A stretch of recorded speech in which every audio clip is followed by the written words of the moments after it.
Now, the socialist term for charity is economic or social justice, and it states that regardless of anyone's work ethic, their moral choices, or their attitude, that everyone has a right to anything that's available in that society, and that it's the government's responsibility to disperse everyone's property equally among the people. In other words, to take from those who have and to give to those who don't have.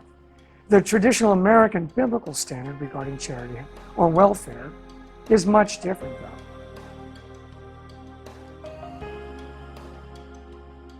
Before the 20th century, the notion that the poor were somehow entitled to the property of others had no place in America. The Bible itself teaches no unconditional duty to help others simply because they need help. Paul commands, "He who does not work, neither shall he eat." Because Paul knew that there's always plenty of work to be done. Even if you're not getting paid, you can always do something to contribute to the welfare of others by simply working to help out others. Paul says that there's no duty to support anyone who can work but chooses not to. The Bible knows nothing of either legal or moral entitlements to the property of another simply because someone needs help. Paul's command, if obeyed, then, would mean the immediate end of the welfare state. And now, it's not the Bible, but Karl Marx who teaches, "To each according to his need, from each according to his ability." The Bible simply says, "You shall not steal. You shall not covet what is not yours."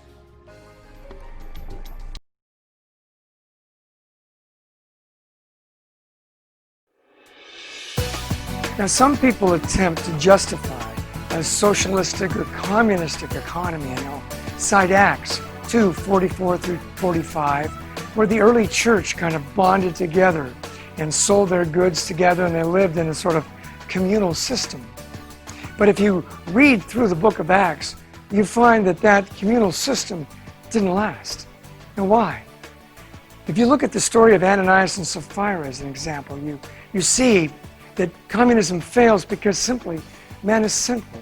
Some people will cheat. Some people will hold back. But some people still say then that the Bible teaches a sort of form of economic Marxism, often simply referred to as economic justice. They teach another term is liberation theology. Their underlying belief is that socialism will somehow usher in a kingdom of heaven, like a utopia, a perfect society. Economic justice is the belief that all men deserve equal riches. Unfortunately, in reality, it turns out that in socialism, some simply are more equal than others. Socialism inhibits the common person from using his or her gifts and talents and energies and resources to their full potential. And this constricts economic growth, leading to virtual bankruptcy, as evidenced by the fall of the Soviet Union in the 90s and in the current economic failures of many of the European social states like Greece.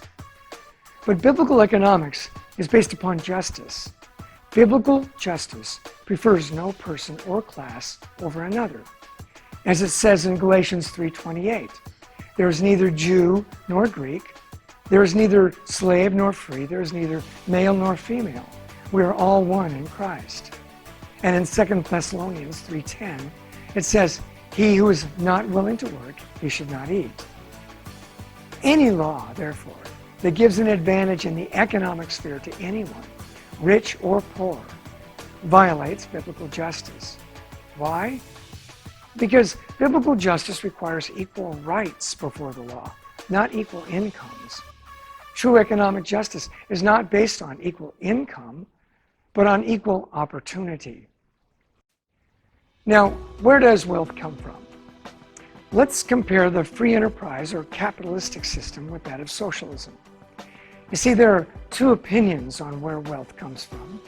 The first is free market economics, where anyone who provides a service to another is creating wealth, adding prosperity to the world. Now, the other side is Keynesian economics, the economic system of socialism. And it assumes that there's sort of a fixed amount of riches in the world, and those who have more simply have it at the expense of those who have less. Therefore, income must be controlled and redistributed by a few elite, wise central planners. Now, many politicians shame us into giving the government control over welfare programs for the poor because they accuse the rich of extracting their wealth from the poor.